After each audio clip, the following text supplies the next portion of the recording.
Twin Cities, Minneapolis and St. Paul. For 4 days, this was the center of the political world as the 2008 Republican National Convention began. Delegates from across the nation gathered to officially nominate Senator John McCain and Governor Sarah Palin to their party's presidential ticket. More than 50,000 visitors came to Minnesota to participate in this unique American process. Convention delegates assembled at the Xcel Energy Center in downtown St. Paul, with hotels and other activities scattered throughout the metropolitan area. With the approval of the Secretary of Homeland Security, the Republican National Convention, or RNC, was designated a national special security event. The U.S. Secret Service was assigned the lead federal agency. It's a major event that's going to require coordination amongst many different agencies and declared an emergency. The St. Paul Police Department was designated the lead local agency for security. At the request of the Secret Service, Department of Defense upheld a long-standing tradition of providing military support to civil authorities. Our primary mission here is to provide Department of Defense capability for the Secret Service, for the venue, both for current operations and then if we have to go to what we call a consequence management operation where there is a disaster that may occur along with that convention that we have to figure out a way to mitigate that disaster. So we will probably support the state with Department of Defense additional resources. Joint Task Force Republican National Convention, or Joint Task Force RNC, was established to provide command and control for federal and state military forces from all branches of service. Brigadier General Joe Kelly, the Assistant Adjutant General of the Minnesota National Guard, was assigned to command the federal and National Guard forces for Joint Task Force RNC. JTF-RNC is made up of about 1,600 soldiers, sailors, airmen, Marines, even Coast Guardsmen. Really the whole reason why local law enforcement and the Secret Service and others need help and why they need the resources of JTF-RNC is because these national special security events like the Republican National Convention has been designated, they have more security requirements than these local departments and agencies are normally organized and trained and equipped to handle. Nearly a year of planning and exercises with joint military and civilian agencies prepared the team for a wide variety of unique assignments and security responsibilities. Joint Task Force RNC military forces trained to perform basic security functions in order to free up police officers for higher-level law enforcement tasks. In the event of a significant incident, the military forces were trained and ready to back up civilian agencies. If something catastrophic happened, Joint Task Force RNC was ready to quickly stand up additional troops to help restore order, protect the public, and provide essential services. Upon arriving in Minnesota, federal military service members offloaded equipment and completed in-processing to prepare for their duty assignment. Explosive detection dogs and veterinary support personnel were available to provide preliminary sweeps of the convention venues. Additional federal forces were on hand to serve as explosive ordnance disposal teams.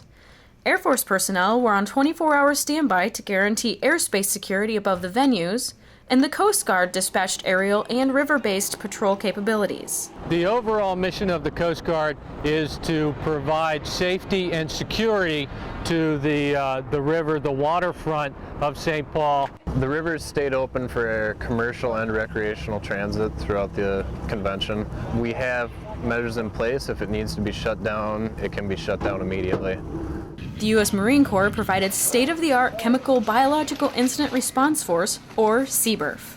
Anytime there's any kind of incident spying to chemical, biological, or RAD, we go down there and we'll support. Basically, we're just there for the support of all the firefighters that are down there and to get more people out of there as soon as possible.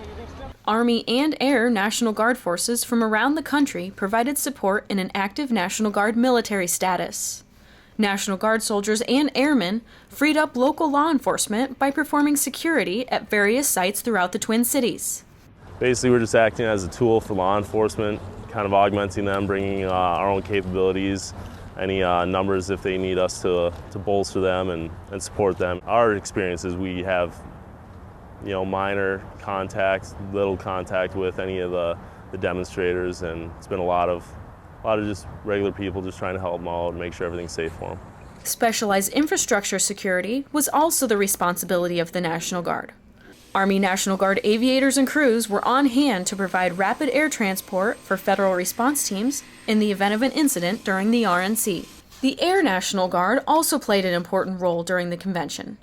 In addition to patrolling the skies for aircraft, violating the Federal Aviation Administration's temporary flight restrictions, airmen from Wisconsin and Mississippi Air National Guards were on standby to provide ground forces with high-tech analysis from above the Twin Cities. The basic stuff that this airplane offers is a real good daylight video signal, daylight TV camera effectively, a nighttime FLIR so you can see everything at night in a black and white image.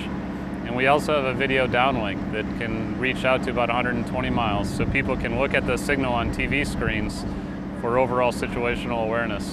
Anticipating up to 50,000 demonstrators, the St. Paul Police Department requested the training of National Guard troops to back up local law enforcement with crowd control. I'm just ready to do this. We've had the proper training, we got proper equipment. I'm looking forward to assisting the local authorities if they need us, if they call upon us. National Guard civil support teams from 9 states were available to assist authorities in the event of a chemical, radiological, or biological threat to the convention.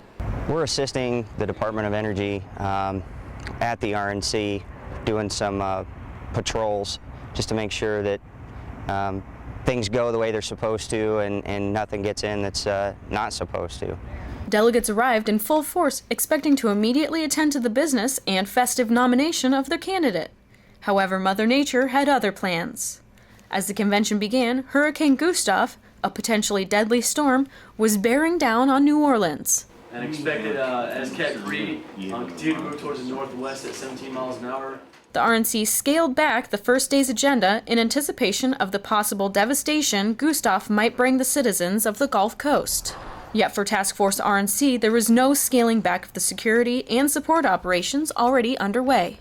The first day of the convention coincided with a planned march from the state capitol to the nearby Xcel Energy Center.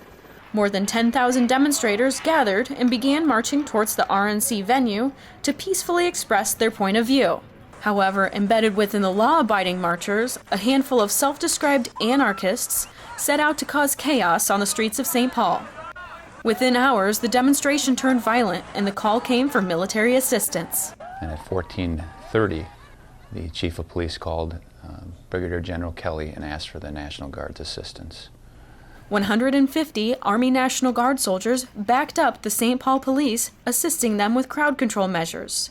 This freed up officers to pursue the instigators and regain order on the streets of the capital city. The troops continued to provide assistance during the remainder of the convention. Joint Task Force RNC stood up additional forces at the request of the St. Paul Police Department during subsequent demonstrations. Even with the need to quell demonstrations, the National Special Security event concluded with no disruption to the Secret Service objective of ensuring a safe and secure convention. In the end, the Minnesota National Guard fortified long-term relationships with key local authorities. Well, the National Guard has been a part of our mobile field force and our crisis continuum of response for a year or better. We've been meeting with General Kelly and General Salito for over a year, having these discussions about how we would integrate the Guard into a variety of different assignments. I think it was important for the anarchists and the citizens of St. Paul to see the Guard standing there, because it meant that no, that corner wasn't vacant. The Guard was there as a clear sign that the government was still there, that we were still in control, and that chaos was not going to be allowed to continue in downtown. From a military perspective, Joint Task Force RNC showed soldiers, sailors, airmen, Marines, and Coast Guard can work together in a joint environment. In spite of coming from different areas and never working together, they've gelled together as a team to help us accomplish this mission, and they've done it in an exceptional manner, and I'm extremely proud of each and every one of them and what they've accomplished here. And as a national special security event, Joint Task Force RNC exceeded the mission requirements in the eyes of those who really counted, the participants of the convention.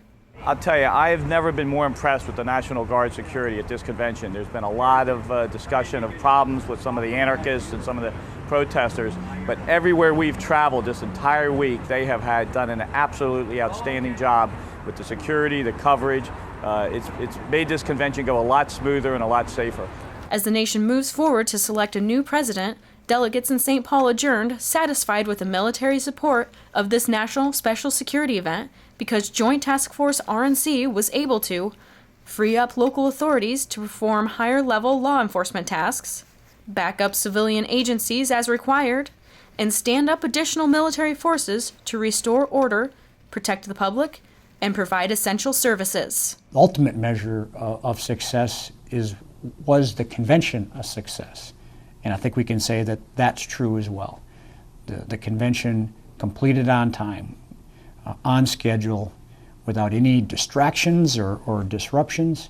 I don't think the people inside the building were even aware of some of the activity outside. So the very important work that they have to do to keep the political process of this country working was done. They selected their nominee. One of the major parties now can fill out their ticket, and we can move forward with the rest of the election season and look forward to November.